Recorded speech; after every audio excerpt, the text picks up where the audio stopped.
Right now, we want to take a look at China's economic picture and how geopolitical and other concerns are impacting markets and investors. For that, we want to bring in Rockefeller International Chairman Ruchir Sharma, who is the founder and CIO of investment firm Breakout Capital.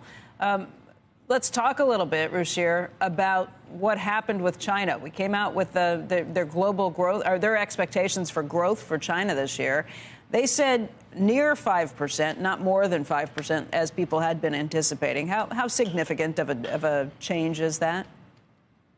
Well, I think it's a bit of realism setting in as far as China is concerned, because the economy has been growing at a breakneck speed for much of the last 40 years. But if you look at the various drivers of growth in China, it's now shrinking population, low productivity, and the fact that it's facing much stiffer competition on the export front, with the U.S. leading the charge in terms of restrictions and other sanctions. I think the Chinese economy on a long-term basis will be lucky to grow at half that pace of 2.5%. So I think 5% for this year is maybe okay because they're rebounding from a low base. But even last year, they grew at 3%, and that 3% number seemed way exaggerated if you looked at the high-frequency data out of China. So I think that these numbers are a bit pointless, and especially because they were announced by the outgoing administration there. There's a big change happening there this year. But the long-term picture is this, that the Chinese economy, given the demographics and the debt and deglobalization headwinds that it's facing, I think will be lucky to grow at 2.5%. What's long-term? What do you mean, over the next 10 years? Yeah, exactly, over the next 10 years. So in fact, as I even wrote last year in my column for the FT, that I think that the Chinese economy doesn't take over from the U.S. economy possibly ever.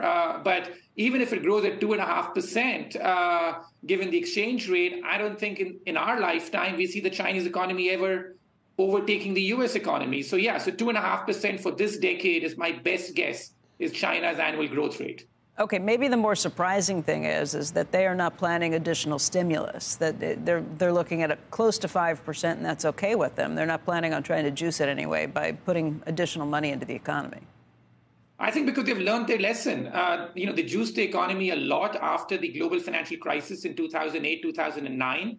It led to a massive hangover. They had a huge property boom, which they didn't all quite like. They had massive speculation, and the big debt load is something they're very conscious about. And then I think they see what's happened in the West. They see the U.S. and other countries have done massive stimulus and the inflation problem that it's led to. And I think that they're wise to learn that lesson, that both from their past and from the international experience, that overstimulating the economy doesn't really pay off. And the last thing they want at this point in time is an inflation problem, because that's one thing they don't have.